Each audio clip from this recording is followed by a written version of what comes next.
What happens to your brain, body, and life when you masturbate too much? Hey, real talk. Have you ever wondered what actually happens when you masturbate every single day, or even multiple times a day? Does it mess with your brain, your focus, your mood? Could it affect your sex life, or even increase your risk of health issues like prostate problems? Stick around, we're going to break it all down. And before we dive in, go ahead and hit that like button, subscribe, and drop a comment. I want to know how often you think is too much. Can you actually masturbate too much? So, here's the real deal. Masturbation by itself isn't bad at all. In fact, most doctors and mental health professionals agree that it's a completely natural and healthy part of human sexuality.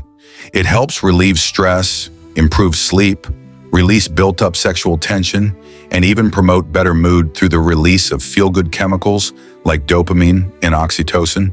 But here's where the conversation gets real. There's a point where it stops being healthy and starts becoming a problem. And that's when masturbation turns from a conscious choice into a compulsive behavior. Let me explain.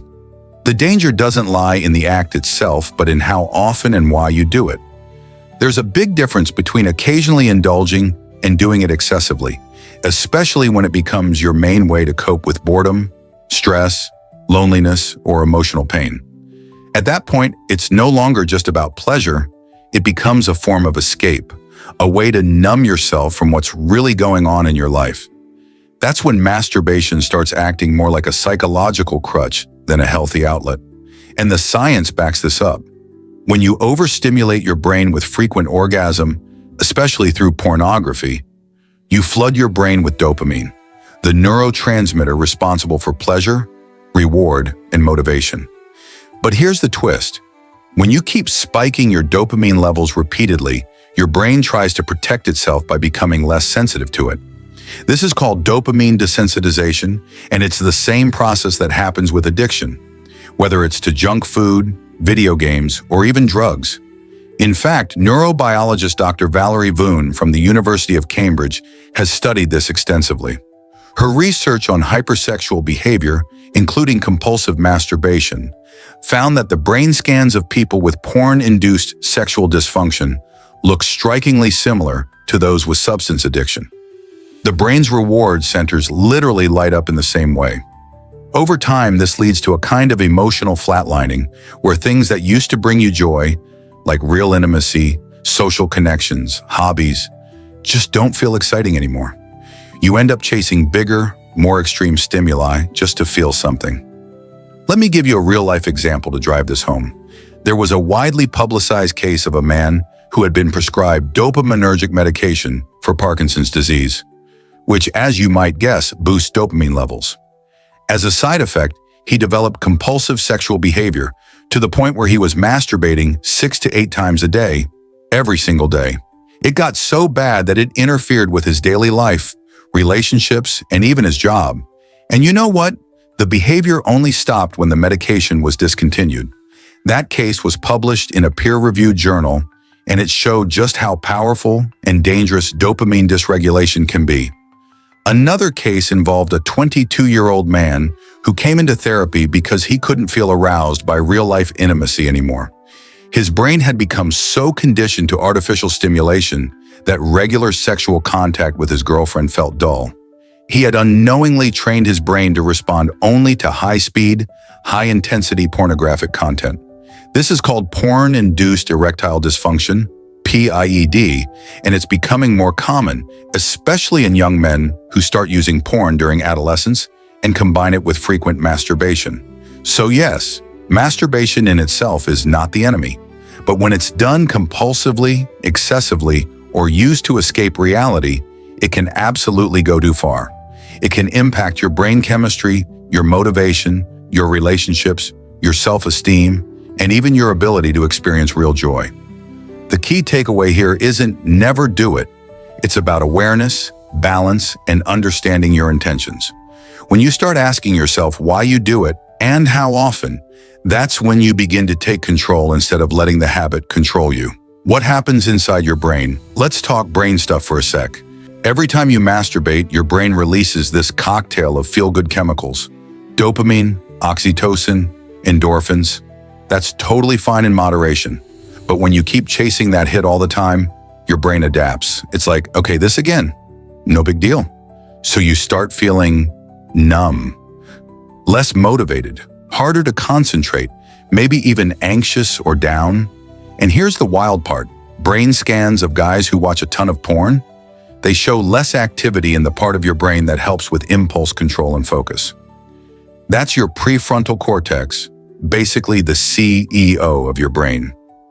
Bottom line, too much stimulation dulls your decision-making. Real-life examples. Let me give you some real-world stories. There's that guy I mentioned earlier who started compulsively masturbating because of a medication. It got so bad he did it in public. When they took him off the drug, it stopped. Just like that. And then there are teenagers, tons of young guys, who start having porn-induced erectile dysfunction. They're watching so much that real intimacy doesn't do it for them anymore. And you've probably heard people say they feel drained, unmotivated, or guilty afterward. That's not just in their heads, that's a pattern. So if this stuff sounds familiar, you're not alone. Physical and mental side effects. Okay, so what about the physical side? Honestly, unless you're going really hard, there's not a ton of physical risk.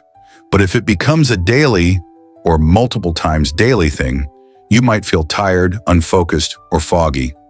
Some people even report memory issues or lower attention spans. That's likely tied to neurotransmitter imbalances, like acetylcholine getting depleted over time. And sexually, if you constantly rely on your hand or porn to get off, your brain starts needing that specific kind of stimulation. That can make real sex less exciting or even difficult to enjoy. Let's talk prostate health. All right, time for a myth check. Does masturbating reduce your risk of prostate cancer? Surprisingly, the answer is maybe. There was this huge Harvard study, over 29,000 men tracked for 18 years, and they found that guys who ejaculated 21 times a month or more had a lower risk of prostate cancer compared to guys who did it less than 7 times a month. Some studies even suggest that 4 to 7 times a week might offer some protection. Why? The theory is that it clears out toxins and keeps things functioning. But here's the catch. It doesn't mean more is always better. Masturbating excessively, especially when it's compulsive, can still mess with your mental health and relationships. So yeah, moderation is key. How to get back in control. Feeling like your habits are getting out of control? Try this. Take a break, like 7 to 14 days. You'll probably notice some things changing. More energy, better focus, maybe even better mood. Replace the habit with other stuff. Go for walks, meditate, start journaling, even just sitting with the urge instead of reacting to it. That's where you start regaining power. And don't be afraid to talk to someone. Sex therapists aren't just for extreme cases. They're there to help you get back in balance. You might even realize that what you really need isn't release, but connection or stress relief or confidence. What to expect if you stop? Here's a quick timeline if you try taking a break. Days 1 through 3. You're gonna feel the urges like crazy, totally normal. Just breathe through it. Days 4 to 7. Your brain starts to clear up. You might feel sharper. Week 2. Better focus, better mood. You'll probably start craving actual connection instead of just release. Week 3 to 4 and beyond. Your habits are changing. You've got more self-control. You're more emotionally in tune. Just try it. See how you feel. And hey, if you're up for the challenge, comment below with the word reset. Let's keep each other accountable. Final thoughts. To wrap things up, masturbation isn't evil.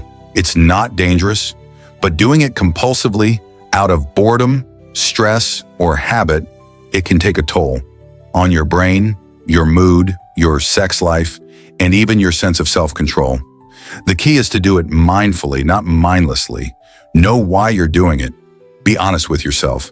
And if it's getting in the way of your goals, try hitting pause. You might be surprised by how much better you feel. All right, if this helped you out, smash that like button, share it with someone who might need to hear this, and subscribe for more deep dives on health, mindset, and relationships. And if you've ever tried a no-fap challenge or a dopamine detox, let me know how it went in the comments. Catch you in the next one.